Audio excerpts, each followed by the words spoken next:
4% rate. For last year, NBS said that China grew 7.4%. But that's not true. What's the real figure? We don't know the real figure, but we know that it has to be in the low single digits. So for instance, let's look at what is still considered to be the most reliable indicator of Chinese economic activity, which is the consumption of electricity. Last year, electricity consumption grew by only 3.8%, the slowest growth in 16 years. And because the growth of gross domestic product is normally about 85% of the growth of electricity, for a starting point, we're talking about an economy expanding at maybe 3.2%. Now, of course, these electricity numbers have been artificially inflated upward, as the New York Times has reported, and that was to make the economy appear better than it actually is. Numbers for the January-February period, which are aggregated in order to eliminate the distortive effects of the Chinese New Year holiday, show a marked deterioration from the last quarter of last year, and the first numbers for March are showing that the slowdown continued through the end of the first quarter.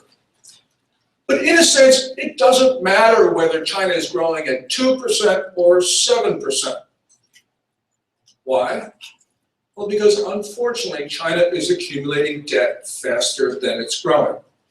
China at most is growing at a 4% nominal rate, but China is accumulating debt at least at a 15% rate, maybe 20%, perhaps even faster than that.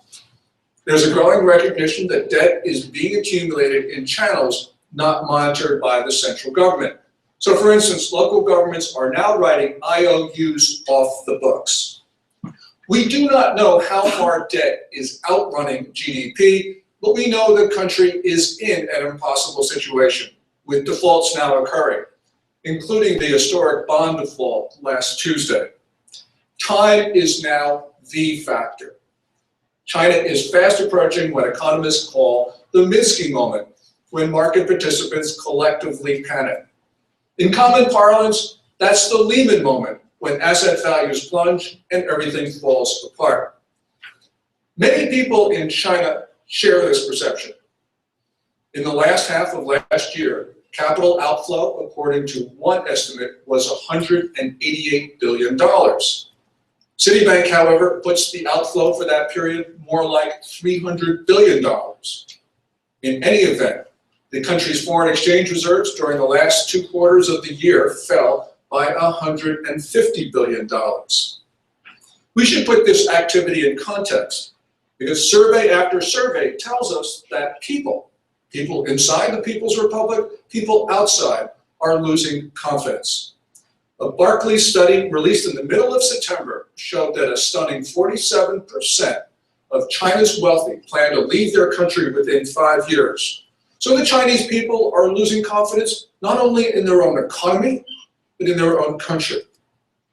The Chinese economy never made sense, but it continued to grow because people both inside and outside China believed the Chinese technocrats could guide the economy upwards.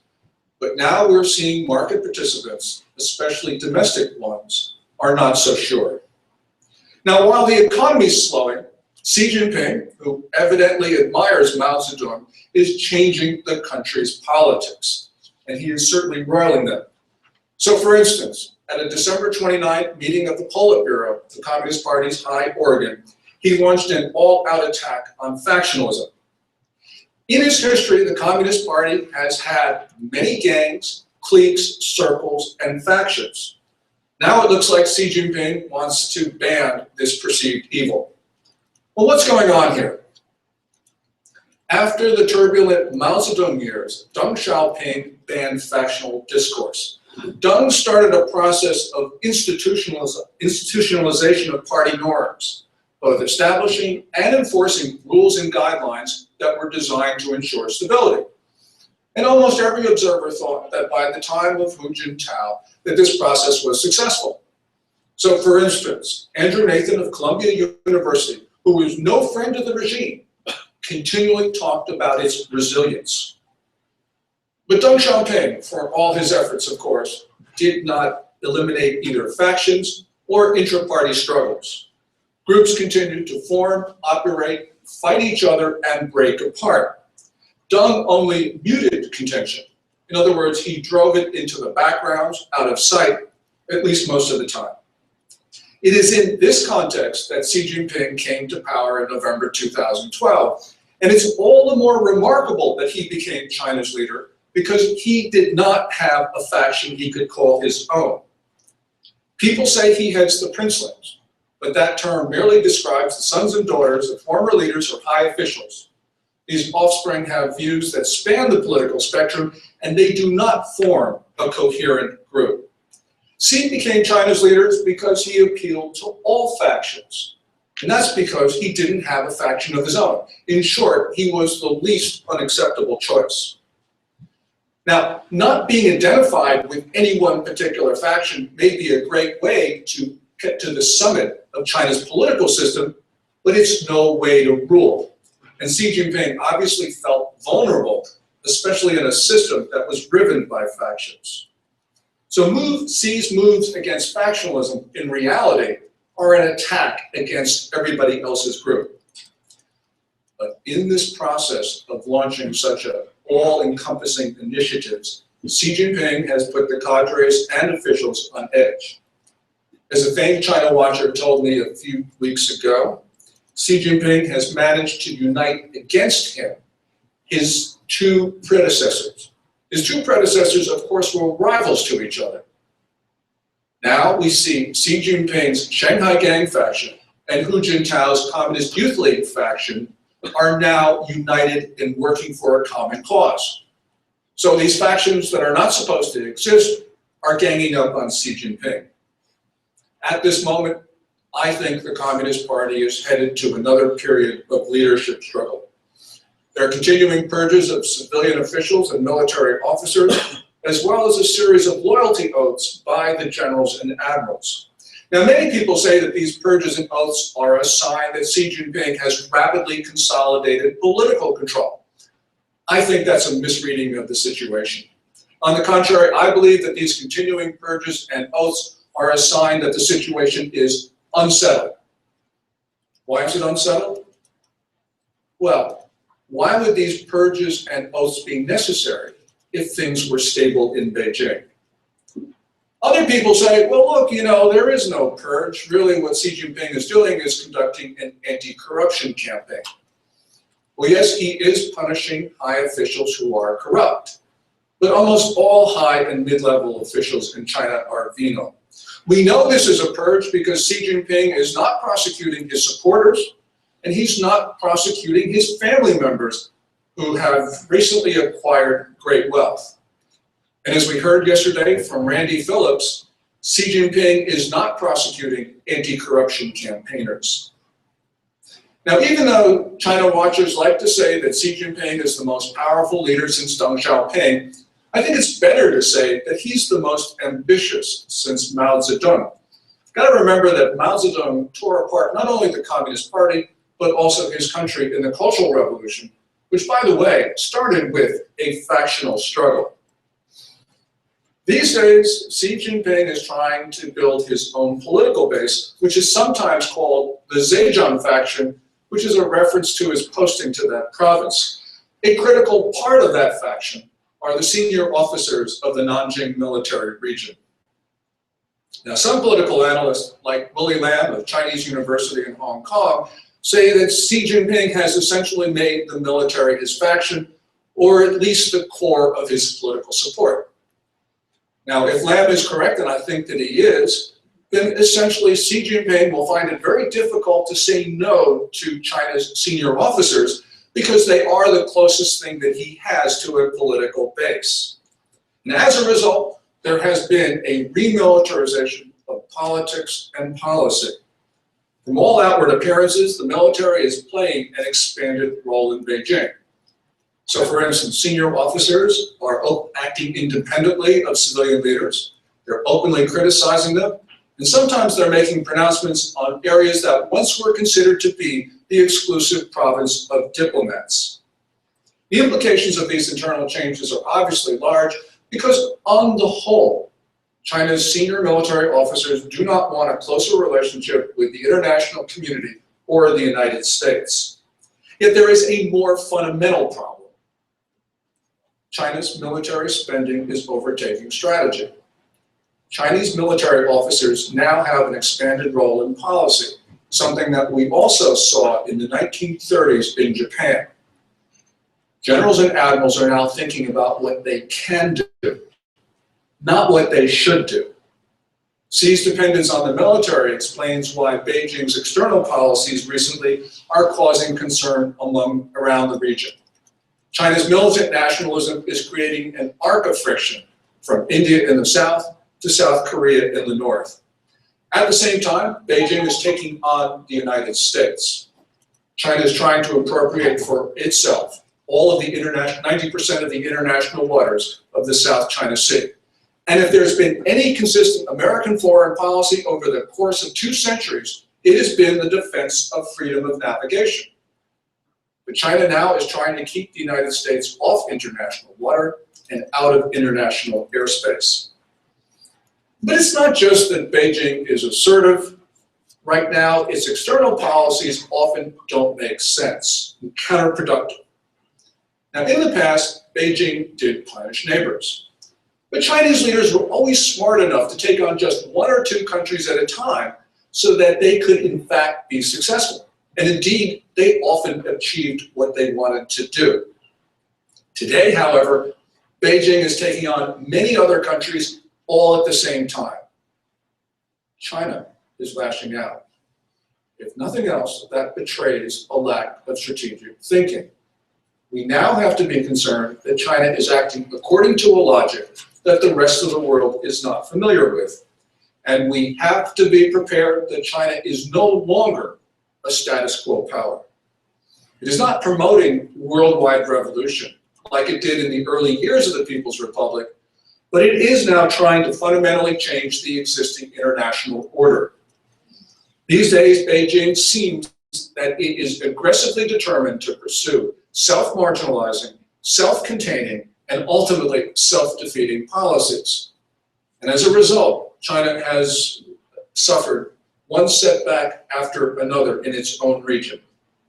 For instance, in Taiwan, the China-friendly Kuomintang Party suffered its worst electoral defeat in November when it tried to turn an election into a referendum on China.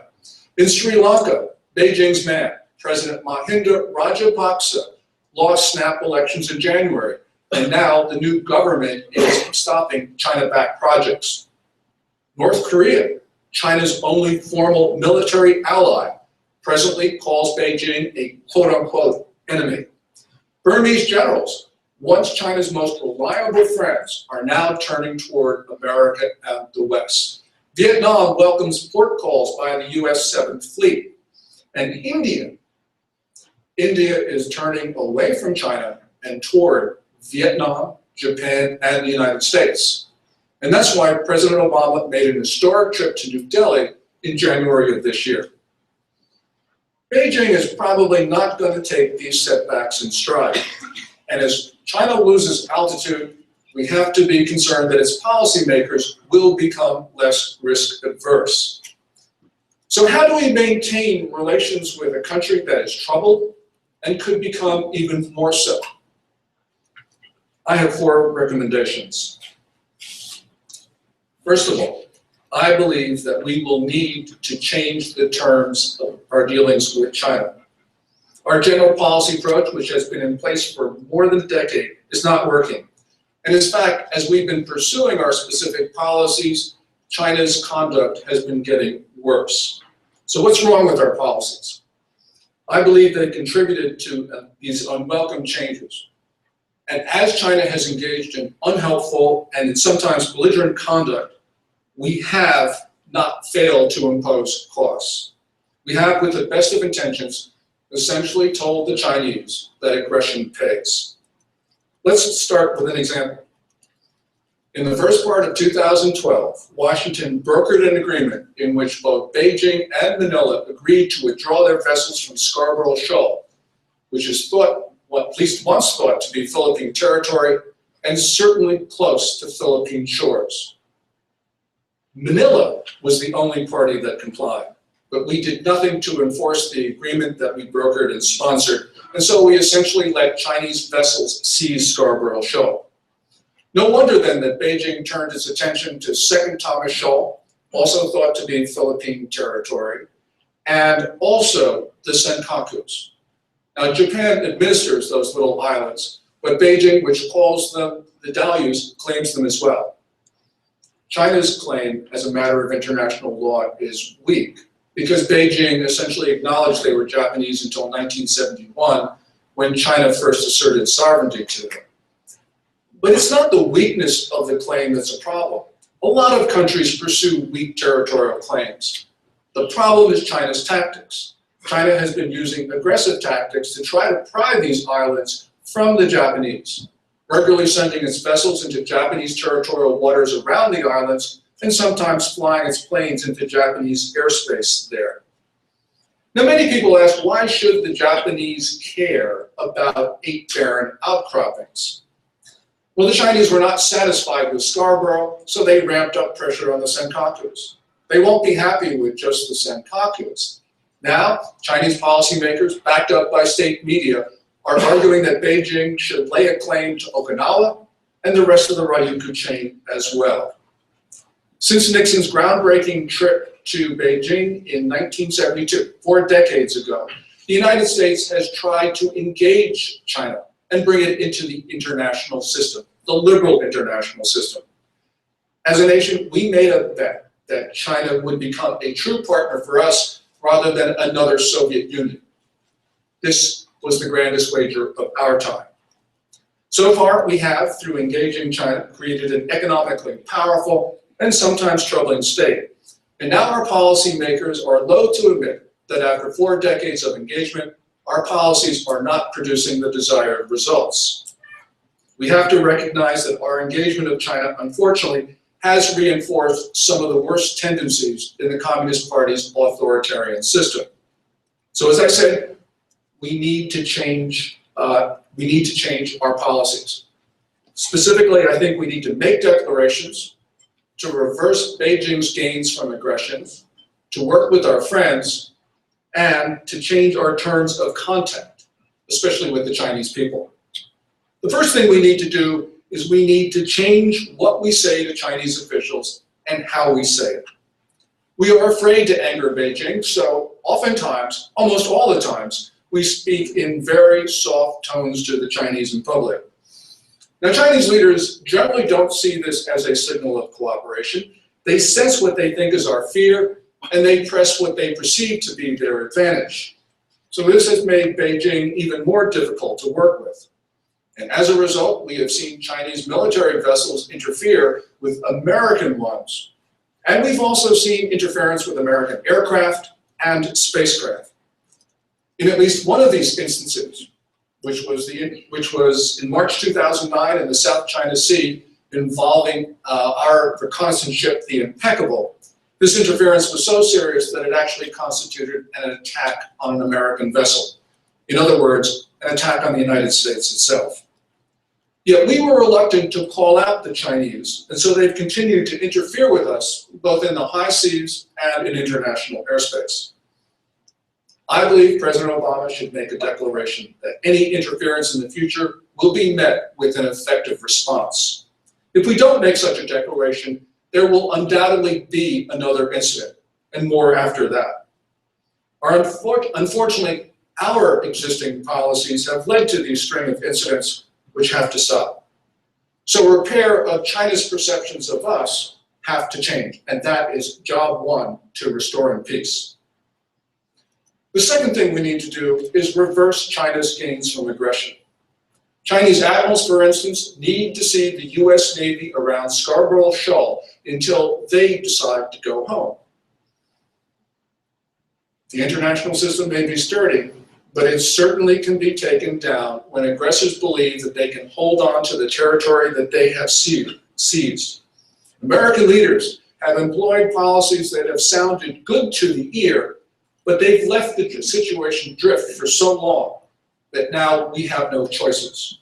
Remember, the choice is not confrontation versus no confrontation. We allowed China to take Scarborough. Did that stop confrontation? No, it didn't. The Chinese just went out and made the problems bigger. The choice is not risk versus no risk. The choice is which awful risk we care to assume. And if we do nothing now, the risks become larger. Third, we need to strengthen our commitments to our friends and allies in the region. What is the most important part of the pivot that President Obama announced in November 2011? That would be the Trans-Pacific Partnership, which is a high-standard trade agreement. The TPP is about building the type of region that people want.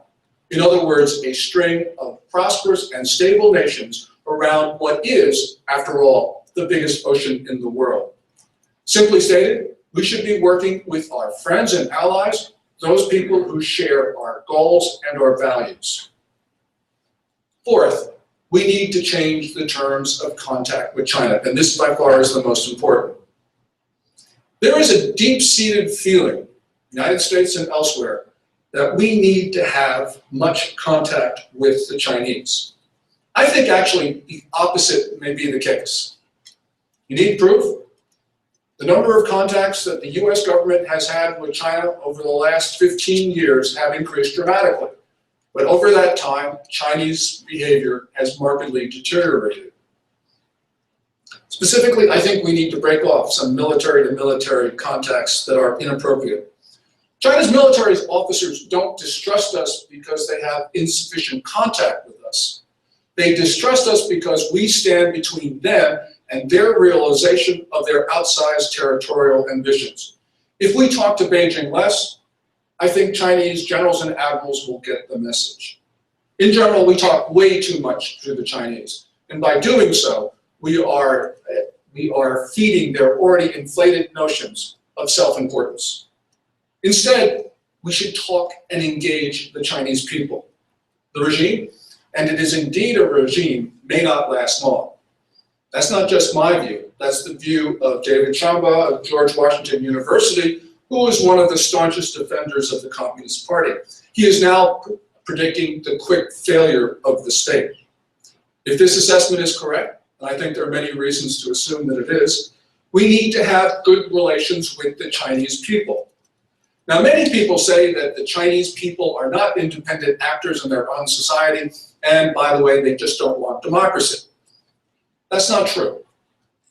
In 2008, just before the Summer Olympics in Beijing, my wife and I went to my dad's hometown, which is Wugao in Jiangsu province, just across the Yangtze River from Shanghai. We wanted to go there to find out what people thought about the Olympics, but nobody wanted to talk to us about the extravaganza, which they derided as the government's games. Instead, they asked us about the upcoming presidential election and how the American political system worked. In short, they wanted us to tell them everything that we knew about John McCain, Barack Obama, and the concept of checks and balances. One day, the Chinese people will not only have a greater say in their own society, but they will be determining their own fate. We should get to know them better, and that's the best way, in my view, of finding common ground. We need to support those who believe in representative governance. Today, I think that most Chinese people don't believe that a one-party state is really appropriate for their modernizing society. So we need to put human rights back at the top of our agenda with Chinese leaders. In February 2009, then Secretary of State Hillary Clinton said that we would downgrade human rights in our discussions with the Chinese. And she meant that as a message of cooperation. Chinese leaders, however, saw it a different way. They interpreted that as an American recognition of China's supremacy. They were, in the words of one Beijing-based analyst, ecstatic. They fell. In the words of this analyst, he said that America, in the eyes of Chinese leaders, had succumbed to the full kowtow. The Chinese then pressed their advantage and started a terrible series of events, including the interference with the impeccable, which I just mentioned. Specifically, we need to engage the Chinese people. We need more rule of law programs. We need more support for those who want to jump over the Great Firewall. We need more resources for human rights programs, and especially people-to-people contact. One of the most inspiring things in the world today is Chinese people, despite everything, despite the coercive nature of their government, demanding basic rights, not just for themselves, not just for their families, but for all of society.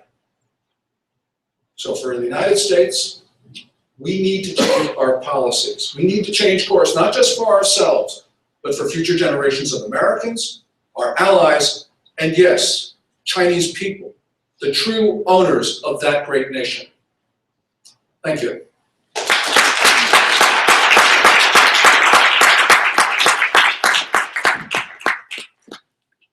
We have about a half hour for questions, so if anyone would like to ask questions, please go to the mics.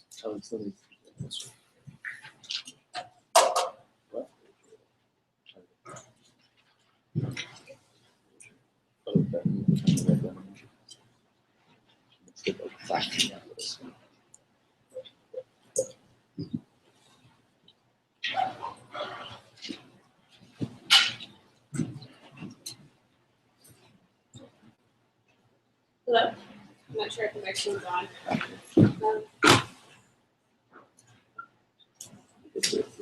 Hello? Okay. Oh, there we go. There we go.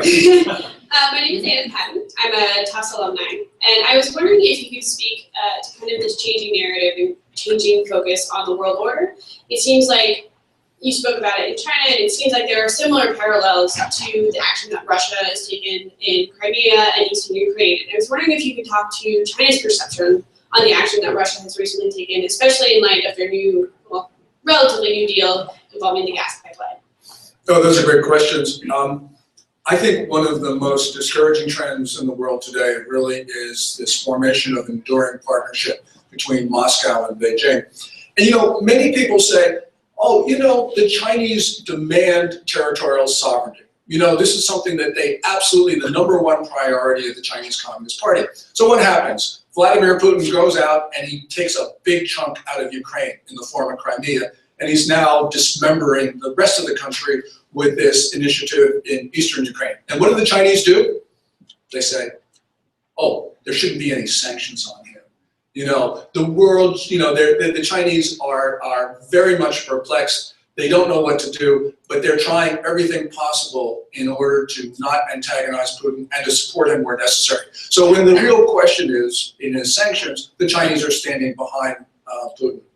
And this is really a continuation of a coordination of policies between Beijing and Moscow. We saw this most graphically in, I guess, 2013 during the Syrian civil war, where both Moscow and Beijing came together for 4 Security Council vetoes of resolutions sponsored by the West, and as well as Russian and Chinese vessels sortying together in the Eastern Mediterranean, essentially telling American and NATO vessels to stay away from Syria.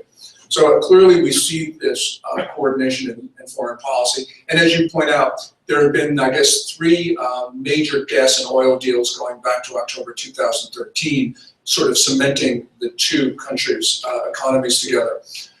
This is going to be important because, you know, the narrative of the Cold War is we won because we encouraged China to depart from its alliance with the Soviet Union. And that's why Nixon, for instance, went to Moscow in 1972, was, you know, to try to sort of gang up on the Soviet Union. But what do we have right now? Well, we have the international system disintegrating, and at the same time, we have, it gets another 2 against 1 combination, but this time the West is on the losing end of this. We have China and Russia together. I'm actually concerned, of course, about the erosion of peace and stability in the world, but we got to remember that both China and Russia are weak states. You know, China has an economy which is tumbling towards contraction. The Russian economy is already there. Demographics, perhaps the most important factor when you look at a long-term country's prospects. Demographics is a tragedy in Russia, and in China we're seeing accelerated demographic decline. The country is probably going to peak not in the 2035 timeframe, but around 2020, is one Chinese official recently admitted in a public forum. We're seeing the workforce starting to shrink. We're seeing all sorts of problems. Whether you talk about the environment, the political system, whatever, both of these countries have serious challenges which they have shown themselves not to be able to overcome. So yes, it is now 2-1 against the United States and the West, but on the other hand, I think that what we're seeing, though, is a combination of China and Russia, not as two fearsome competitors, but two weaker states that realize that they need each other's help. And so therefore, they're able to form the partnership that had eluded them for decades and decades. So in a sense, the world is, of course, getting more complicated. We've got all sorts of issues going on. We have China still supporting proliferation of nuclear weapons and missiles, which is, of course, dangerous to the West. But at the end of the day, I think the problem is going to be Washington and its allies throughout the world and its friends are going to have to start to come to some common perceptions about the way the world works. That indeed democracy matters because democratic governments are generally more peaceful than non-democratic ones. This issue of democratic peace, I think, is actually an important concept for us. We've sort of forgotten that after the end of the Cold War. And that's something that we need to understand because the Chinese and the Russians obviously are starting to see eye to eye on so many issues. And I think the West needs to do so as well. Thank you so much. Hi, my name is Winona. I'm a freshman at Tufts. I have a quick question about your statement on human rights and how the U.S. needs to bring up this issue once more with China. Funny you mentioned that because the issue of human rights with China first came across with President Carter, who made a solid effort to promote human rights everywhere but China, and then with Bill Clinton and the most favored nation status debacle. So do you really believe that if we bring up human rights with China again, China will take us seriously? Yes. I'm not going to defend the foreign policies of a string of American presidents, but you mentioned two Democrats. I think the Republican policies towards China have been equally unproductive. But I think that when we don't talk about human rights, the Chinese then start to see that they think that we perceive our relationship as our position as weak, and therefore they take the advantage. And that's what I think happened, as I mentioned in February 2009. And it's not only the reporting of Beijing-based analysts who say the Chinese did this. Right after Secretary Clinton said that, the Chinese engaged in very aggressive acts against not only the Impeccable, which I talked about, but another U.S. Navy ship in the Yellow Sea, the Victorious. So I think that human rights is put apart for a moment what is right and wrong. And I really believe our foreign policy has to stand for human rights because we have really no justification for acting beyond our borders if we don't promote good values. But put that aside for the moment. This is not a question of right or wrong as you're talking about. This is a question of pure power. I think when we fail to talk about our values, the Chinese do perceive that they're stronger than us because we won't bring up the issue. And so that is why I think from a pure power cynical point of view, we need to do this. But that to me is not important. What is important to me is what is indeed right and true. And so I do believe in value diplomacy. When John McCain said that our interests are our values and our values are our interests, I think that is absolutely true. Not everyone, of course, agrees with me. This is a school of diplomacy where human rights are not supposed to be part of the conversation. But nonetheless, we have seen that a failure to promote a human rights agenda has also accompanied a China that is moving in the wrong direction. And people can argue about causation, but indeed, those two facts exist at the same time, and we have to ponder the relationship. Thank you. Thank you for that question, which gave me an opportunity to rant. And as my wife says, if I rant here, I won't rant at home. Yeah. Hi, my name is Jake Halpin. I'm a freshman here at Tufts. Yesterday's speaker, Randall Phillips, seemed to have the idea that the Chinese government would, keep kicking the can after 10 years. And, it seems like you and, David Shambaugh and a lot of other analysts have different ideas as to that. And so, for the current U.S. administration, and their foreign policy towards China, these contrasting views, weigh in a lot on their, on their policy towards China. And I'm curious as to what you think their current mentality is as to whether they think the communist government will stay in power or whether, you know, they are in fact in decline. You mean the Chinese views of their own position? No, the US views and what their policy is. I think the American policymakers continue to believe that China owns the 21st century. You know, and I think that in a sense, Bill Clinton was very influential when he talked about the U.S. no longer being the primary power in the international system. Now, of course, people are starting to question some of that because we're seeing some of the fragility in the system. But I don't think the questioning has really gotten to the point where there is a basic challenge of the assumption that China is going to rule the world. You know, it's hard to, you know, there are so many different policymakers in Washington, but essentially I think that there is an assumption that the United States is no longer a rising power. Now, I disagree with that. I mean, take a look at growth rates these days. You know, the US is probably growing as fast or faster than China in reality. We've got a much more stable economy. We've got a rising dollar. They've got a falling renminbi, and it's falling because of people losing confidence in their currency. So I think there's a lot of reasons to challenge the narrative, but that my view, I think, is still very much a minority one. There are concerns, of course, in Washington. What has changed is not the perception of China's ultimate trajectory. I think what has changed is really a perception of China's ability to progress and to integrate itself into the existing global order, because there you can see real concerns. You know, the Obama administration came into power, as Randy Phillips said yesterday, really trying to develop a cooperative relationship with Beijing, and it failed.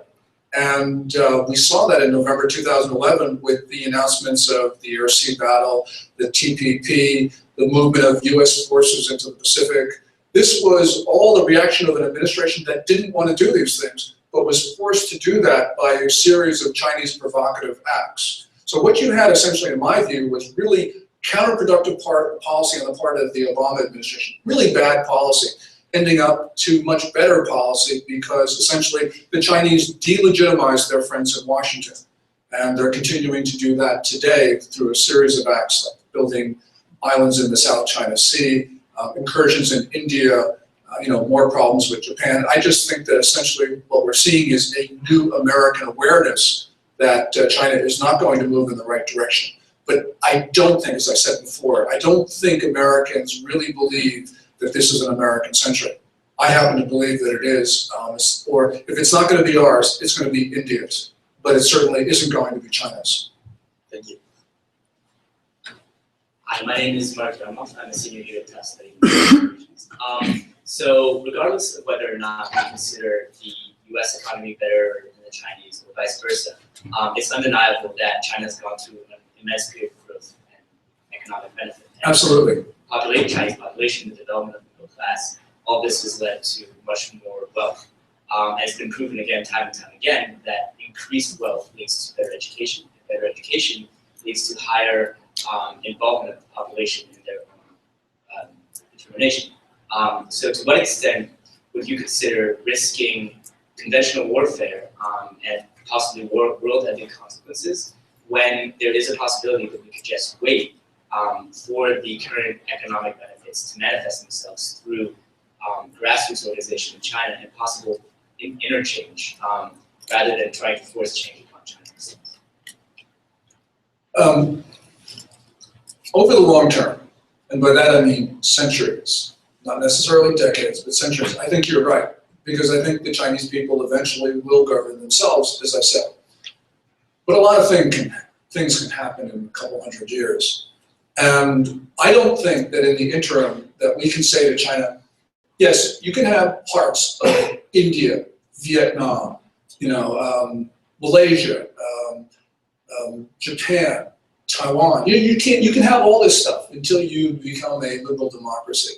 And then hopefully you'll want to give it back to the rightful owners. It's just, the world doesn't work that way.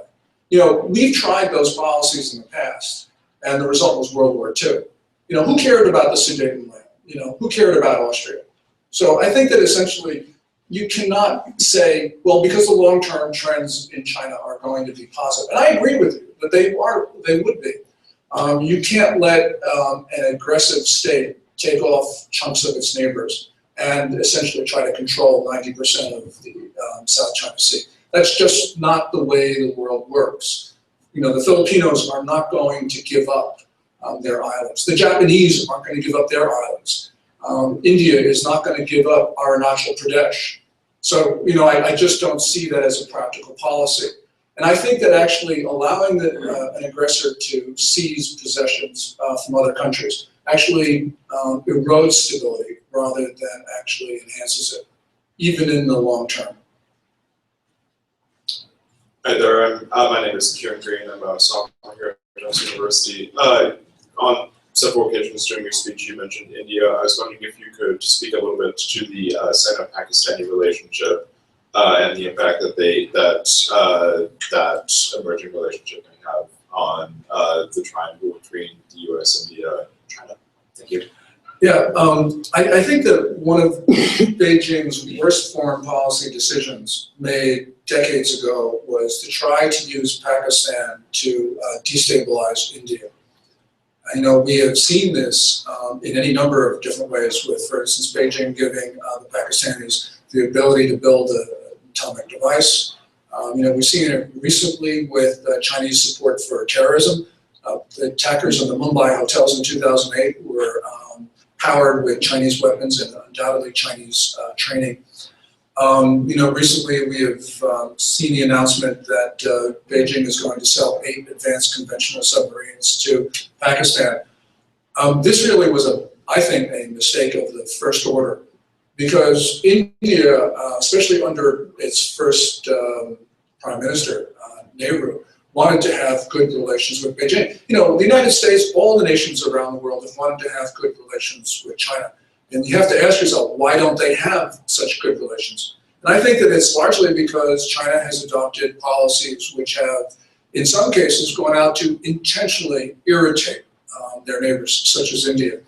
So I think that essentially this all-weather friendship, as they call it, between Islamabad and Beijing is really the wrong foreign policy for China. Now you have an Indian prime minister and an Indian political establishment that is reaching out to Japan, Vietnam, the United States, countries around the region, in really building what Taro Aso in 2006 called the Arc of Freedom and Prosperity. At the time when he proposed that, nobody bought onto it because everybody was so optimistic about engaging China. But now, you know, you're starting to see, and effectively, a formation of that arc, led primarily by Prime Minister Modi of India. So, you know, China is containing itself. This didn't have to occur. But now, you know, we are seeing an Indian political establishment, which, like our establishment, in response to this question over here, has really changed its views in some ways about the way Beijing is moving.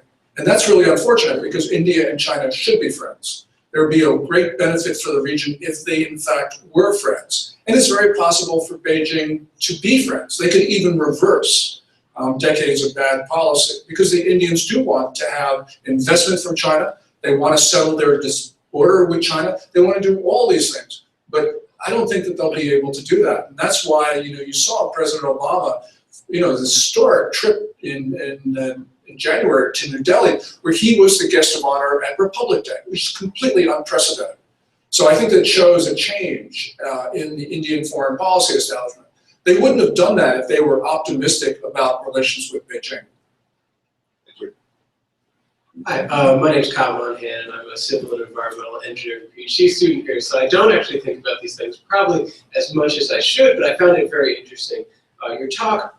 So the previous speakers I heard today talked kind of about decentralized methods of social change, right? They looked at art, they looked at poetry, and in your talk you mentioned that the people-to-people contact on the government level wasn't working well. We had a lot of contact and it didn't seem to be changing behavior, but then there was almost a dichotomy between the social contact, right?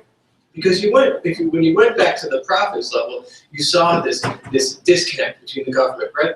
So my question to you is, on the U.S. foreign policy level, do you think there's a way to enhance that type of common ground, right? That social contact that's so prevalent for any type of change in the long term? Yeah, and there certainly is. And this is, as I said, we need to engage the Chinese people because this is important. Because, you know, when you have a country, as it was pointed out by someone earlier, When you have a country that becomes more wealthy, people have a different outlook. They start to want to protect their possessions. They really want to have more say in their lives. They don't want to be treated like infants. So the United States, yes, can do this. And it's not only just the United States, it's really every other country in the world. Those people-to-people contacts, I think, are so important. So for instance, the rule of law projects of the State Department, I think, are one of the most important things that the United States government does. Because although the Communist Party doesn't believe in the rule of law, because it can never believe that the Communist Party, is subject to law, so there's no rule of law in China. But nonetheless, the Chinese people, many of them who think about these things, do believe that there should be a rule of law. And the more that we can do to encourage that, the better I think China will be. Because you will see Chinese people, as they have for the last 15, actually the last 20 years, have gone to courts and tried to protect their rights. They're not always successful, but they continue to try. And that, I think, is, as I said, one of the most inspiring things in the world. So you replicate this across, I practice law, so I think about rule of law projects, but you replicate this across other areas. So for instance, literature and art, there are all sorts of things that the United States can do in terms of people-to-people exchanges on very elemental levels that the Communist Party cannot object to. These are things that people want. These are things forget about the American government for a moment. These are things that the Americans want to do. These are things that the Danish want to do. These are things that the Chinese want to do. And so we should continue to sort of try to promote that, because these people-to-people exchanges are extremely critical in the long term in shaping perceptions in China. One of the things that the Bush administration did, which is really wrong, and which the Obama administration has continued, is to cut down funding for Voice of America. I just don't understand that when China is spending so much money in terms of trying to build up China Daily, People's Daily, China Central Television, all the rest of it. You go into Times Square, because we live near New York. You go into Times Square, what do you see? You see the big Xinhua sign. Not every single street corner, many street corners in New York, you see China Daily being sold. If the Chinese can do that here, why can't we do the same thing? Why is not CNN freely available in China when CCTV is freely available in our country? So these are things that you go through a list. There are things that we can do to have this dialogue, people to people, our government to people. This is really important for us to do, because I think at the long term, if you're going to be optimistic about China, and I can be in the long term, it's because the Chinese people will eventually do the right thing. They're not morons. They're not stupid. They want what everybody else in the world wants, and they should have it. And from our perspective, we should want them. We should want their country to evolve gradually to democracy, because if they do that, the transition will not be turbulent. And you don't need to be an historian to know that every political transition in China has been bloody, turbulent, creating uncertainty and turmoil. And that's not what we need in an era where the weapons that everyone possesses are so much more destructive than they were at the last Chinese revolution. So yeah, all the more, much more important than military. Hi, I'm Lynette. I'm a sophomore at CUS University. I'm wondering if you have any comment on Europe's recent entry to AIIB, sort of what it implies for China-US relations, and what is US best sort of peaceful strategy in response? Okay, the AIIB is the Asian Infrastructure Investment Bank, which has been sponsored by Beijing. Now I think about 46 countries have signed on as founding members. This is China's answer to the World Bank and to the Asian Development Bank. The United States was, the narrative, of course, is that, well, we tried to undercut it because it competed with ADB and the World Bank. And I think that there's maybe a little bit of that.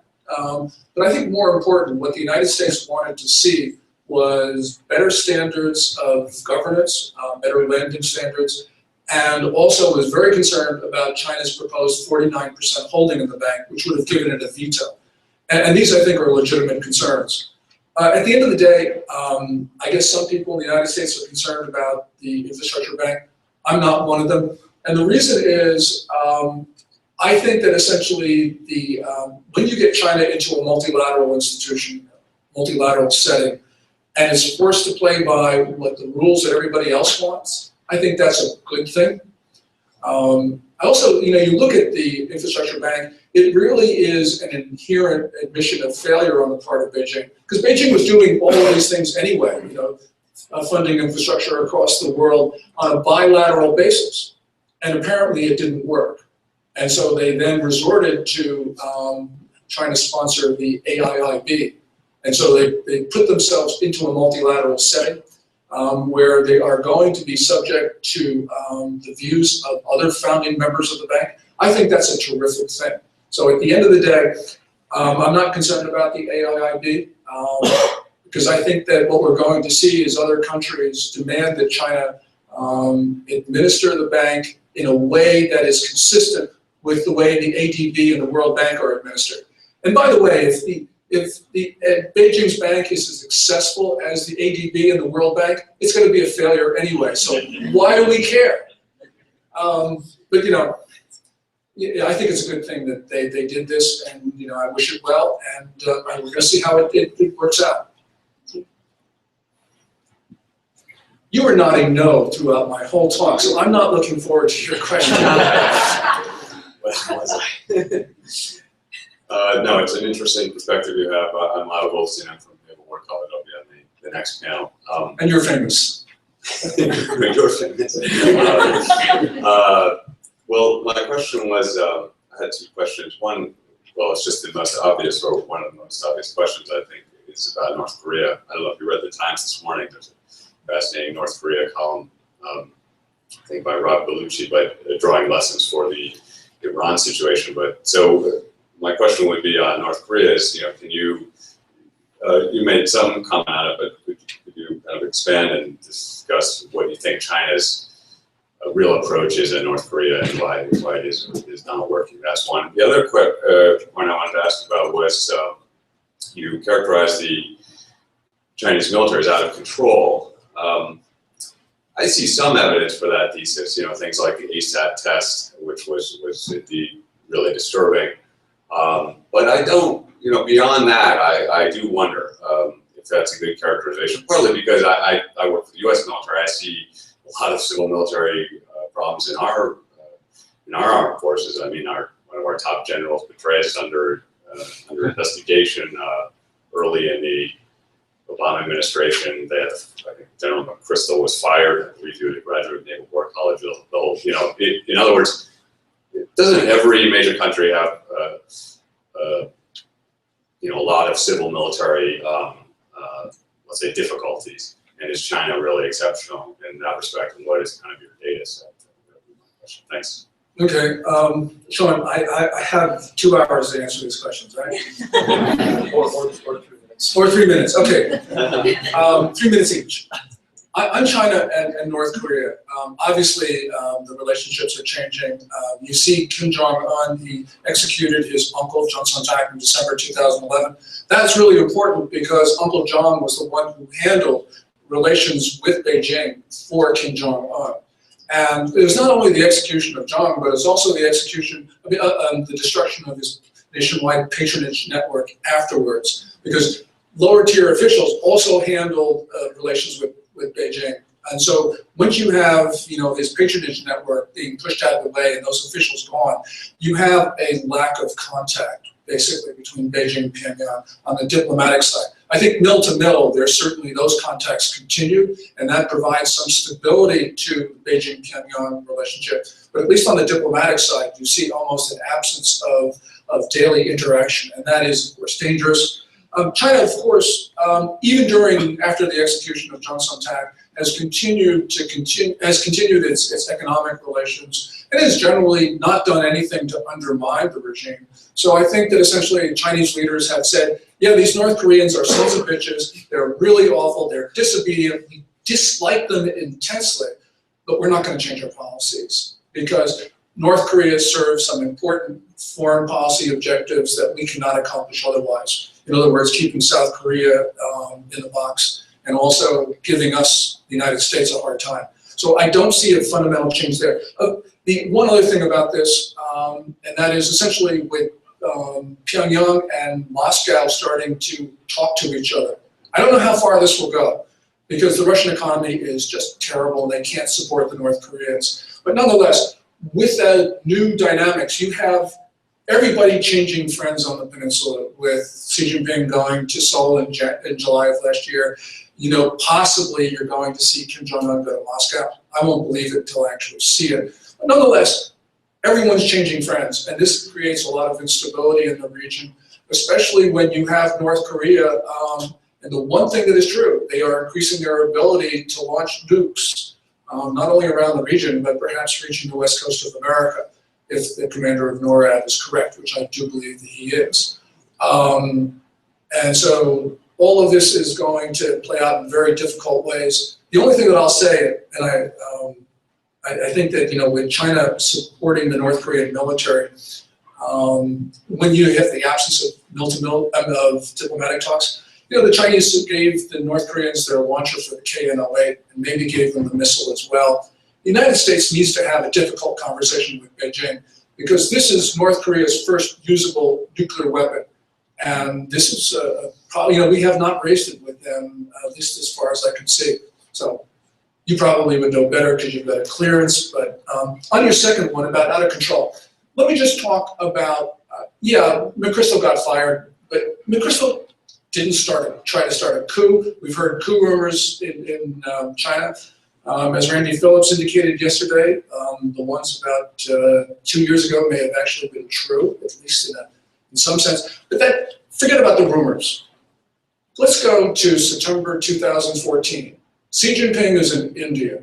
You know, at the same time, you have a deep incursion south of the line of actual control in Ladakh, Chinese troops rummaging around Indian-controlled territory.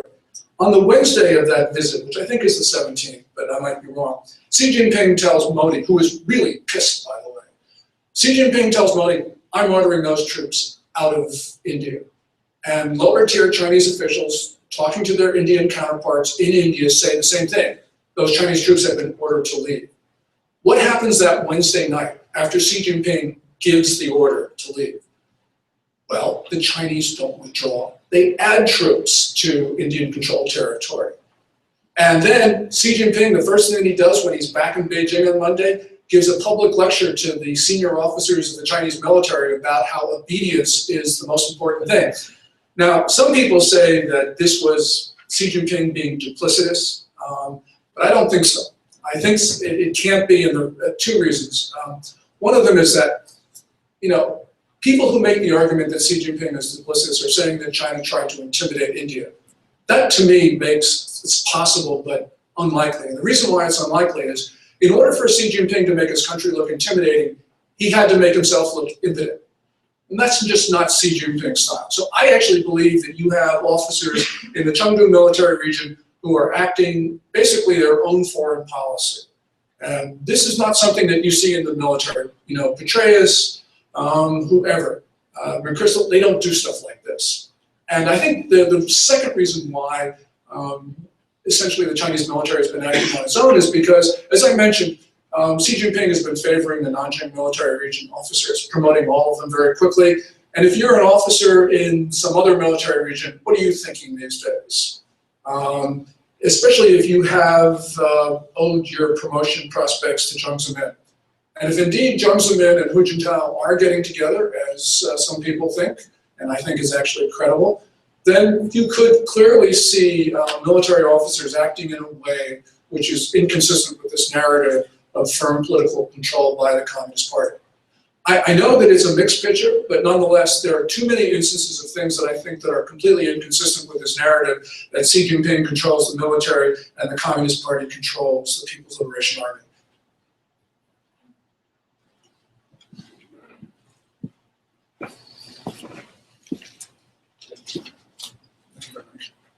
Thank you very much, Mr. Chang. I'm now going to bring up Nina Kapoor. She's the head of Hemispheres, to talk about the breakout sessions that we'll be having in a few minutes. I highly encourage you to go to these. We get to engage in topics like this, but in a smaller group setting. Also, can we get a round of applause?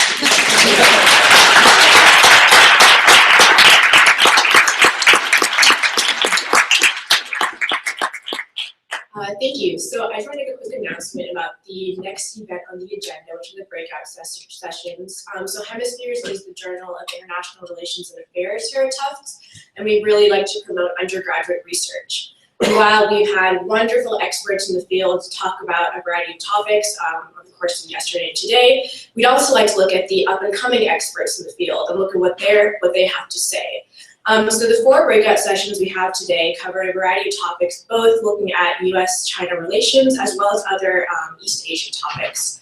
So those 4 sessions, the first looks at the increasing gender gap in Japan and how that leads to female discrimination in the workforce. The second looks at the different investment strategies between Western investments and Chinese investments, specifically in Latin America, looking at those trends and how maybe current scholarly research doesn't take that into account when comparing the two. The third breakout session looks at issues of prostitution and sex trade in China and tests a variety of hypotheses against that to look at which is most applicable to the Chinese case. And the fourth will be examining the potential change in China's changing policy in the right to protect, looking specifically at Libya and Myanmar and how possibly China is either becoming more interventionist or maybe maintaining its policy. So as you can see, these cover a variety of different topics, and they're all outstanding undergraduate research.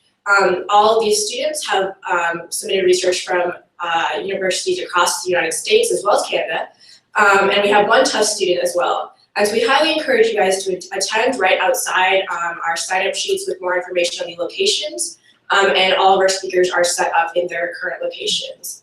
So yeah, we look forward to seeing you guys in just a few minutes. Thanks.